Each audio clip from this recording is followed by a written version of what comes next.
জুমার নামাজকে সামনে রেখে আজান পরবর্তী সময়ে কোরআন ও হাদিস থেকে কিছু কথা বলার এবং শোনার মতো তৌফিক এনায়েত করেছেন, সে রব্বে করিমের দরবারে ঈমানের আওয়াজকে উঁচু করে জবানটাকে বুলন্দ করে একবার জোরে সোরে কালিমাতুশ শুকর আদায় করে বলি আলহামদুলিল্লাহ। আর একটু জোরে জবান খুলে বলতে হবে আলহামদুলিল্লাহ। শুকরিয়া আদায় করলে খুশি হন কে? আর একটু জোরে বলেন না কে? কেন আল্লাহ খুশি হন? কারণ আল্লাহ তাআলা আল্লাহ রসুলের মাধ্যমে জানায় দেন আল্লাহর কাছে আহাব্বুল কালামি ইলাল্লাহি আরবাউন, আল্লাহর কাছে দুনিয়ায় যত রকমের কথা আছে এর মধ্যে চারটা কথা, চারটা বাক্য আল্লাহ তাআলার কাছে সবচাইতে বেশি প্রিয় ছিল। বলেন সুবহানাল্লাহ। চারটা বাক্য কি কি? এক নম্বর হচ্ছে সুবহানাল্লাহ। এক নম্বর কি? সুবহানাল্লাহ। দ্বিতীয় নম্বর আলহামদুলিল্লাহ। দ্বিতীয় নম্বর আলহামদুলিল্লাহ। তিন নম্বর লা ইলাহা, জোরে বলেন না লা ইলাহা। চার নম্বর হচ্ছে আল্লাহু আল্লাহু আকবার। এক নম্বরে জানলাম সুবহানাল্লাহ, দুই নম্বর আলহামদুলিল্লাহ, তিন নম্বর লা ইলাহা ইল্লাল্লাহ, চার নম্বর আল্লাহু আকবার। এই চারটি কালাম, এই চারটি কথা, এই চারটি বাক্য আমার আল্লাহর কাছে দুনিয়ার সব কথা থেকে বেশি উত্তম, বেশি প্রিয়। চিল্লা বলেন না সুবহানাল্লাহ। তো আমার আল্লাহর কাছে যেই কথাগুলো বেশি প্রিয় সেগুলো আমার বলার দরকার আছে না নাই? বেশি বেশি সর্বহালতে এগুলো যোগ্য।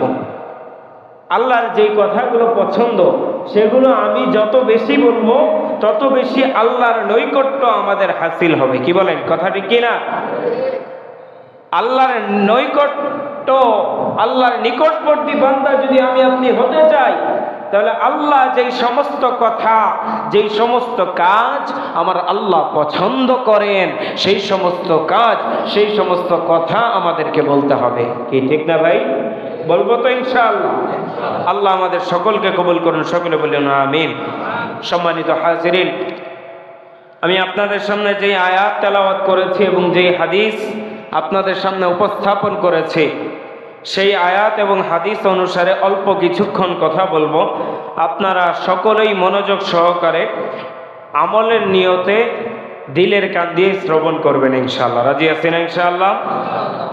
আমি আপনাদের সামনে গত সপ্তাহে বলেছিলাম আজকে আমি হারাম সম্পর্কে কথা বলবো, কিছু হারাম উপার্জন সম্পর্কে কিছু কথা বলবো। কোন কোন উপার্জন হারাম এই সম্পর্কে কিছু কথা বলবো। তার আগে যেই আয়াতটা তেলাওয়াত করেছি আপনাদের সামনে, সেই আয়াতের তরজমার দিকে একটু যাব। আল্লাহ তাআলা আল্লাহ রাসূলকে উদ্দেশ্য করে বলেন, কুল, হে নবী, আপনি বিশ্ববাসীকে জানিয়ে দেন, আপনি আপনার উম্মতদেরকে জানিয়ে দেন, লা ইয়াস্তাবিল খাবিসু বিত-তাইয়্যিব, উত্তম এবং অনুত্তম, ভালো এবং খারাপ, উৎকৃষ্ট এবং নিকৃষ্ট, এই দুই জিনিস কখনো সমান হতে পারে না। কি বলেন? কথাটি কি না? লা ইয়াস্তাবিল খাবিসু বিত-তাইয়্যিব, উত্তম আর অনুত্তম জিনিস কখনো সমান হতে পারে, ভালো এবং খারাপ জিনিস কখনো সমান হতে পারে, উৎকৃষ্ট এবং নিকৃষ্ট জিনিস কখনো সমান হতে পারে, ভালো ভালোই, খারাপ খারাপই। উত্তম যেটা সেটা উত্তম, অনুত্তম যেটা সেটা অনুত্তমই থেকে যাবে। তো আমি যেই বিষয়ে আলোচনা করছিলাম, হালাল উত্তম নাকি অনুত্তম? আওয়াজ করে বলেন না, উত্তম নাকি অনুত্তম? আর হারাম অনুত্তম নাকি উত্তম? অনুত্তম। হালাল ভালো না হারাম ভালো? হালাল ভালো।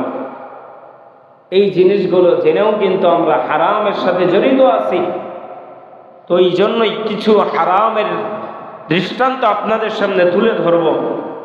হারাম উপার্জনের মধ্যে আমাদের সমাজের মধ্যে সবচেয়ে ভয়াবহ উপার্জনের যেই দিকটা আমাদের সমাজের প্রায় প্রত্যেকটা ঘরে ঘরে যেটা অবস্থান করছে, সেটার নাম হচ্ছে সুদ। কি বলেন, কথা ঠিক কিনা? আমাদের প্রত্যেকের, বলতে গেলে প্রত্যেকের ঘরে ঘরে ঢুকিয়ে দেওয়া হয়েছে সুদ নামক এই ভয়াবহ জিনিসকে। অথচ আমার আল্লাহ বলেন সূরা বাকারার মধ্যে, আল্লাহ বলেন, ইয়া আইয়ুহাল্লাযীনা আমানুত্তাকুল্লাহ ওয়া যারু মা বাকিয়া মিনার রিবা ইন কুনতুম মুমিনিন।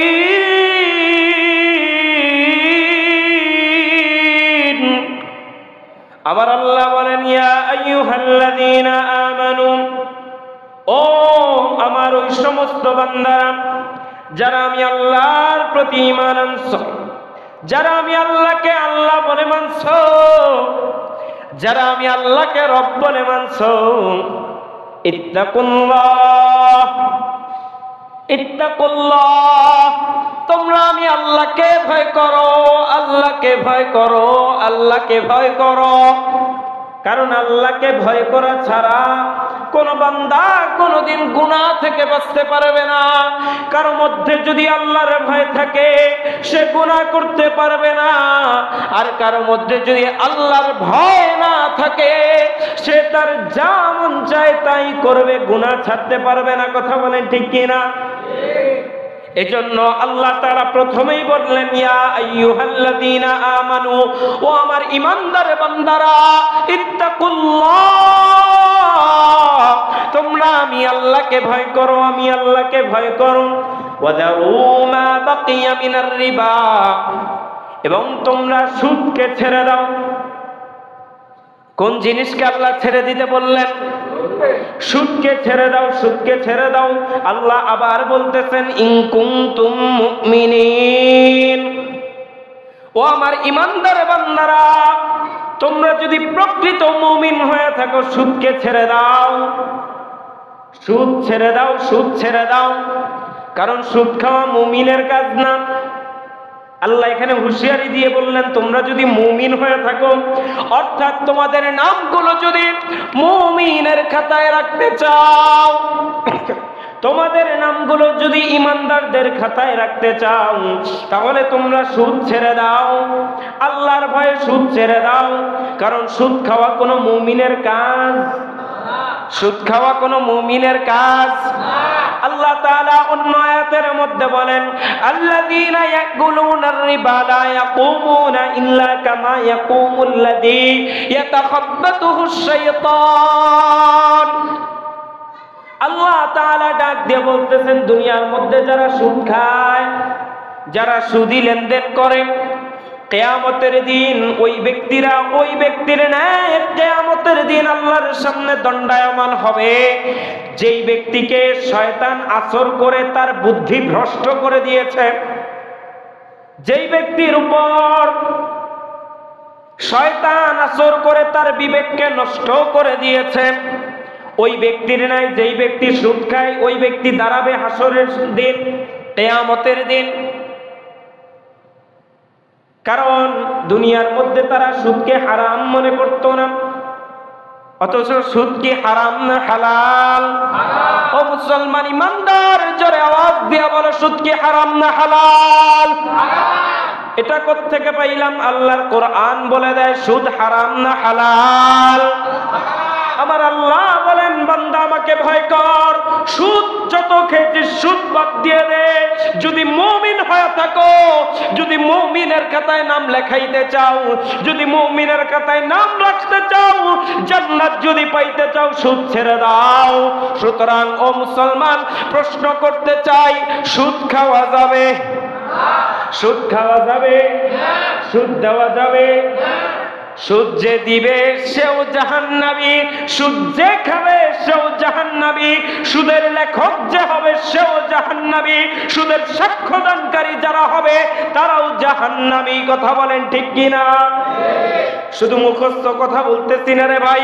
আল্লাহর হাবিব সাল্লাল্লাহু আলাইহি ওয়াসাল্লাম বলেন, আন জাবির রাদিয়াল্লাহু তাআলা আনহু قال, হযরত জাবির রাদিয়াল্লাহু তাআলা আনহু থেকে হাদিসটা বর্ণিত, قال রাসূলুল্লাহ, হযরত জাবির রাদিয়াল্লাহু তাআলা আনহু বলেন, লাআনা রাসূলুল্লাহ সাল্লাল্লাহু আলাইহি ওয়াসাল্লাম আকিলার রিবা ওয়া মুকিলাহু ওয়া কাতিবাহু ওয়া শাহিদাই। হযরত জাবির রাদিয়াল্লাহু তাআলা আনহু বলেন, আল্লাহর রাসূল সাল্লাল্লাহু আলাইহি ওয়াসাল্লাম সুদ খানেওয়ালা, সুদ দেনেওয়ালা, সুদ লিখনেওয়ালা, সুদের জন্য সাক্ষ্য প্রদানকারী এই সমস্ত লোকদের উপর আল্লাহর রাসূল লানত করেছেন, লানত করেছেন। চিল্লা বলেন নাউজুবিল্লাহ। আরো জোরে বলেন না নাউজুবিল্লাহ। ও মুসলমান, জিজ্ঞাসা করতে চাই, আল্লাহর রাসূল যাদের উপর লানত করেন, আল্লাহর রাসূল যাদেরকে অভিশপ্ত করেন, এরা কি জান্নাতি না জাহান্নামী? আওয়াজ দিয়ে বলেন, জান্নাতি না জাহান্নামী? আমরা কি জান্নাতি হইতে চাই না জাহান্নামী হতে চাই? তো জান্নাতি হইতে গেলে সুদ খাইতে হবে না ছাড়তে হবে? আওয়াজ করে বলেন না, খাইতে হবে না ছাড়তে হবে? শুধু তাই নয় রে ভাই, সুদের ভয়াবহতা, সুদের ভয়াবহতা এত মারাত্মক। আল্লাহর রাসূল বলেন, দিরহাম রিবান ইয়াকুলুহুর রাজুল ওয়া হুয়া ইয়ালামু মিন 36 জিনা। আল্লাহর রাসূল ডাক দিয়ে বলেন, কোন ব্যক্তি জেনে শুনে এক দিরহামও যদি সুদ খায়, ওই ব্যক্তি কেমন যেন 36টা জিনা করলেন। যেই গুনাহ হয়তো এর চাইতেও মারাত্মক গুনাহ তার আমলনামায় লেখা হলো। চিল্লায় বলেন নাউজুবিল্লাহ। অর্থাৎ কোন ব্যক্তির জেনে শুনে একটা দিরহাম পরিমাণ সুদ খাওয়া 36 বার ব্যভিচার জিনা করার চাইতেও নিকৃষ্ট আর ভয়াবহ। চিল্লায় বলেন নাউজুবিল্লাহ। শুধু তাই নয়, শুধু তাই নয়, সুদ এমন মারাত্মক গুনাহ, সুদ এমন মারাত্মক গুনাহ। আল্লাহর রাসূল বলেন, আর রিবা 73 বাবা। আল্লাহর রাসূল বলেন, সুদের 73টা গুনাহ রয়েছে। কয়টা গুনাহ? ও মুসলমান, জোরে আওয়াজ দিয়ে বলো, কয়টা গুনাহ? সবচাইতে আল্লাহর রাসূল বলেন, আইসারুহা মিসলু আইয়ানকি আর-রাজুলু উম্মাহ। সবচাইতে নিম্ন স্তরের গুনাহ হচ্ছে কোন সন্তান তার মাকে বিবাহ করলে যেই গুনাহ, কোন সন্তান তার মার সাথে ব্যভিচার করলে যেই গুনাহ। আল্লাহ তাআলা সুদ খানেওয়ালার সর্বনিম্ন গুনাহ হিসেবে তার আমলনামায় ওই গুনাহটা লিখবেন। চিল্লায় বলেন নাউজুবিল্লাহ। এটা কি সর্বনিম্ন? সর্বনিম্ন। আর সর্বোচ্চ গুনাহ আল্লাহ তাআলা কোরআনের মধ্যে বলেন, ফা ইল্লাম তাফআলু ফাযনু বিহারবিম মিনাল্লাহি ওয়া রাসূলিহি। আল্লাহ তাআলা বলেন, ও আমার বান্দারা, ও দুনিয়ার মানুষ, যদি সুদকে নাই ছাড়তে পারো, সুদকে যদি বাদই না দিতে পারো, ফাযনু বিহারবিম মিনাল্লাহি ওয়া রাসূলিহি, তাহলে তোমরা আল্লাহ এবং তার রাসূলের বিরুদ্ধে যুদ্ধ ঘোষণা করে। চিল্লায় বলেন নাউজুবিল্লাহ। ও মুসলমান, আমার আপনার সামর্থ্য আছে আল্লাহর বিরুদ্ধে যুদ্ধ করব? ওরে মুসলমান, কেমনে যুদ্ধ করবা? আসমান আল্লাহর, জমিন আল্লাহর, এই দেহ আল্লাহর, এই হাত আল্লাহর, এই জবান আল্লাহর, এই চোখ আল্লাহর, মাথার মস্তিষ্ক পর্যন্ত আমার আল্লাহর দেওয়া। আমার আল্লাহ যদি চোখের দৃষ্টি কেড়ে নেন, চোখ দিয়ে দেখতে পারবো? আমার আল্লাহ যদি হাত দুইটাকে অবশ করে দেন, হাত নাড়াইতে পারবো? ক্ষমতা আসেনি? দুনিয়ার কোন ডাক্তার পারবে? কথা বলে না, পারবেনি? তো ওই আল্লাহর বিরুদ্ধে কেমনে যুদ্ধ ঘোষণা করব? অথচ আমরা এমন কার্যক্রম করছি, এমন কাজগুলো আমরা করছি যেই কাজের মাধ্যমে আমি আপনি আল্লাহর বিরুদ্ধে যুদ্ধ ঘোষণা না করলেও ওই কাজ করার দ্বারা কেমন জানি আমরা এই ঘোষণা দিয়ে দিচ্ছি যে আমরা আল্লাহ এবং তার রাসূলের বিরুদ্ধে যুদ্ধ করতে চাই। চিল্লা বলেন নাউজুবিল্লাহ। এজন্য সুদ খাওয়া যাবে? মুসলমান আরেকটু আস্তে বলেন, খাওয়া যাবে? সুদ দেওয়া যাবে? সুদ দেওয়া যাবে? সুদের সাক্ষ্য প্রদানকারী হওয়া যাবে? সুদ লিখনাওয়ালা হওয়া যাবে? আল্লাহ আমাদের সকলকে এই সুদ নামক মারাত্মক জিনিস থেকে হেফাজত করেন। চিল্লা বলেন আমিন। সুদ কেমন ভয়াবহ জিনিস আপনার কাছে মনে হতে পারে, সুদ, আরে সুদের মাধ্যমে তো দেখতেছি আমার সম্পদ বাড়তেছে। কি বলেন? আমি আমার 1 লাখ টাকা একজনকে ধার দিলাম, মাস শেষে অথবা বছর শেষে টাকার পরিমাণ আমার বাড়তেই আছে। আমি তাকে 1 লাখ টাকা দিলাম, 1 লাখ টাকা তো পাইলামই, কিন্তু 1 লাখ টাকার সাথে আরো বেশি কিছু পাওয়া গেলাম। আপনি দেখতেছেন এটা তো বাড়তেছে, কিন্তু আমার আল্লাহ বলেন ইয়ামহাকুল্লাহুর রিবা ওয়া ইউরবিস সাদাকাত।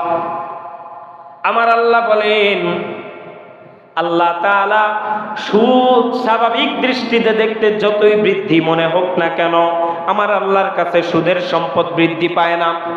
আমার আল্লাহ সুদের সম্পদকে আস্তে আস্তে কমায় দিতে থাকেন, সুদের সম্পদকে কমায় দিতে থাকেন, আর আল্লাহ দানের সম্পদকে আল্লাহ তাআলা বৃদ্ধি করতে থাকেন। বান্দা যত বেশি দান করবে আমার আল্লাহ তার সম্পদের মধ্যে তত বেশি বরকত দিয়ে দিবেন। চিল্লা বলেন সুবহানাল্লাহ। এই ছিল 1 নম্বর হারাম উপার্জন, সুদ। সুদ থেকে বেঁচে থাকবো তো ইনশাআল্লাহ? বেঁচে থাকবো তো ইনশাআল্লাহ? আল্লাহ আমাদেরকে তৌফিক দান করেন। একটু আস্তে বলেন আমিন। এরপরে আরেকটা হারাম উপার্জন হচ্ছে ইয়তীমের মাল আত্মসাৎ করা। এতিমের মাল আত্মসাৎ করা। কোন এতিম সন্তান, মা বাবা আগে মরে গেছে, আপনি আত্মীয় স্বজন হয়ে এতিম সন্তান এখনো বুঝের হয় নাই, বিভিন্ন রকমের ষড়যন্ত্র কায়দা করে আপনি তার সম্পদকে আপনি আত্মসাৎ করে নিলেন। আল্লাহ হুঁশিয়ারি দিয়েছেন। আল্লাহ তাআলা বলেন ওয়া আতুল ইয়াতামা আমওয়ালাহুম ওয়ালা তাতাবাদদালুল খাবিসা বিত-তাইয়্যিব। আল্লাহ তাআলা বলেন ওয়া আতুল ইয়াতামা আমওয়ালাহুম, তোমরা এতিমদের মাল, এতিমদের সম্পদ তাদেরকে বুঝায়া দাও, তাদেরকে বুঝায়া দাও। ওয়ালা তাতাবাদদালুল খাবিসা বিত-তাইয়্যিব, তোমরা উত্তমের সাথে অনুত্তম মাল মিশ্রিত করো না, বিনিময় করো না।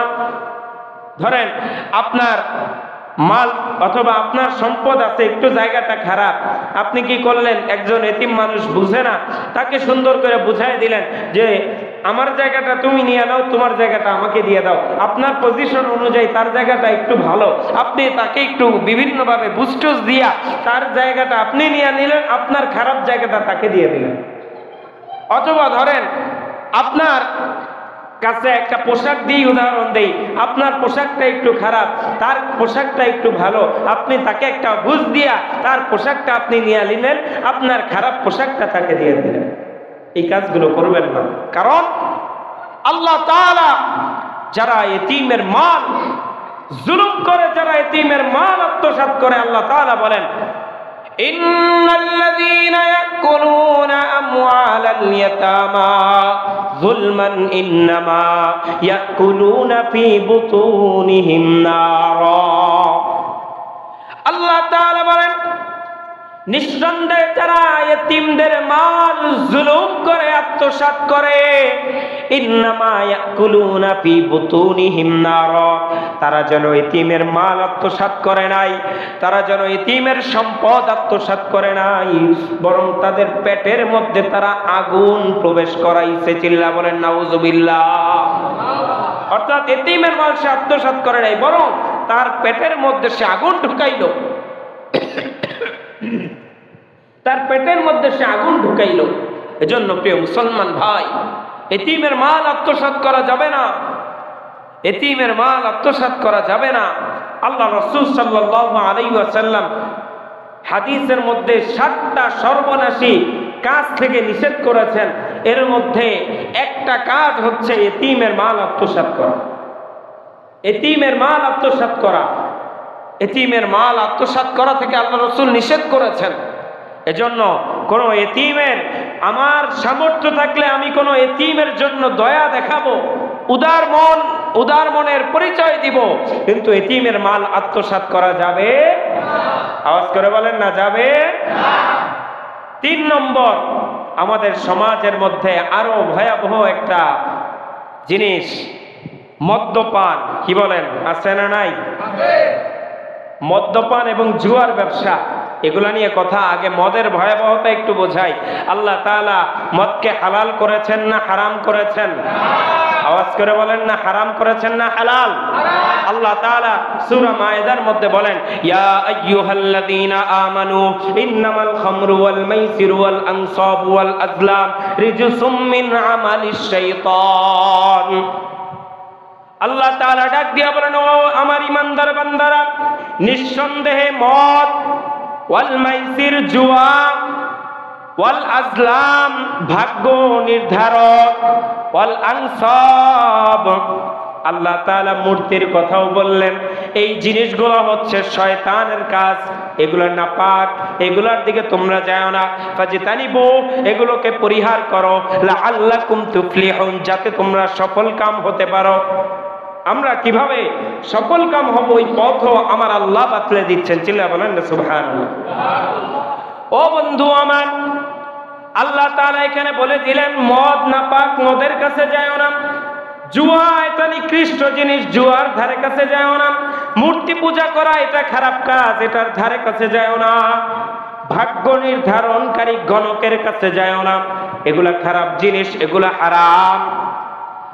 অন্যদিকে আল্লাহর রাসূল বলেন, মান শারিবাল খামরা ফিদ দুনিয়া লাম ইয়াশরাবহা ফিল আখিরাহ, যেই ব্যক্তি দুনিয়ার মধ্যে মদ্যপান করবে, ওই ব্যক্তি আখিরাতের মধ্যে শরাব সে পান করতে পারবে না।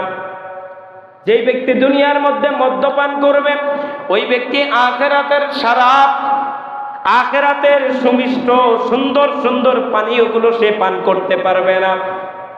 একটু শোনাই, আখিরাতের ওই পানীয়গুলো কেমন হবে শুনতে রাজি আছি তো ইনশাআল্লাহ? আল্লাহ তাআলা সূরা মুহাম্মাদের মধ্যে বলেন, ওয়া আনহারুম মিন লাবানিল লাম ইয়াতাগায়্যার তা'মু। ও বন্ধু আমার, আখিরাতের মধ্যে, ওই জান্নাতের মধ্যে আপনার আমার জন্য আল্লাহ এমন একটা দুধের নদী করে রাখছেন, যেই দুধের স্বাদ কখনো পরিবর্তন হবে না।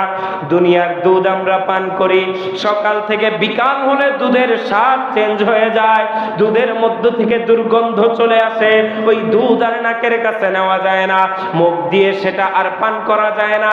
কিন্তু আমার আল্লাহ আপনার আমার জন্য ওই জান্নাতে এমন এক দুধের নদী বানায় রাখছেন, যেই দুধের নদীর দুধ, ওই দুধের স্বাদ কখনো পরিবর্তন হবে না। জন্য বলেন সুবহানাল্লাহ। এত সুন্দর দুধ। তারপর আল্লাহ তাআলা বলতেছেন, ওয়া আনহারুম মিন খামরিল লাযযাতিল লিশারিবিন, ওই জান্নাতের মধ্যে এমন মদ আপনার আমার জন্য থাকবে, এমন পানীয় আপনার আমার জন্য থাকবে। আল্লাহ তাআলা বলেন লাযযাতিল লিশারিবিন, যা পানকারীদের জন্য হবে খুবই সুস্বাদু। দুনিয়ার মদ সুস্বাদু না অসুস্বাদু? ও মুসলমান বলেন না, সুস্বাদু না অসুস্বাদু? যত রকমের পচা জিনিস আছে, সব রকমের পচা জিনিস দিয়ে দুনিয়ার মদ বানানো হয়, কিন্তু আমার আল্লাহ বলেন ওই জান্নাতের মদ অসুস্বাদু হবে না, জান্নাতের মদ হবে সুস্বাদু। চিল্লা বলেন না সুবহানাল্লাহ? আরো জোরে বলেন না সুবহানাল্লাহ? আল্লাহ তাআলা এই সম্পর্কে সূরা ওয়াকিয়ার মধ্যে বলেন, লা ইউসাদ্দাউনা আনহা ওয়ালা ইউনজিফুন। আল্লাহ তাআলা বলেন দুনিয়ার মদ খেয়ে মানুষ বিবেকহীন হয়ে যায়, মাতাল মাতাল হয়ে যায়, ঘুম ঘুম ভাব চলে আসে। আমার আল্লাহ বলেন ওই জান্নাতের মদ এমন হবে না, জান্নাতের মদ কাউকে নেশাগ্রস্ত করবে না। চিল্লা বলেন সুবহানাল্লাহ? জান্নাতের মদ কাউকে বিবেক হারাও করে দিবে না। জোরে বলেন সুবহানাল্লাহ? তো দুনিয়ার মদ ভালো না জান্নাতেরটা? কোনটা চান, দুনিয়ারটা না জান্নাতেরটা? তো একটা চাইলে তো একটা ছাড়তে হবে, কি বলেন? কথা ঠিক না? ভালোটা চাইলে খারাপটা তো ছাড়া লাগবে নাকি? এই জায়গায় কারা আছেন আমি জানি না, আমার তো মন বলে এই জায়গায় কেউ আমার ভাইয়েরা মদ পান করে না। কি বলেন, কথা ঠিক কিনা? আমরা যারা করি এরকম যদি কেউ থেকেও থাকি, সামনে থেকে আর করা যাবে ও ভাই।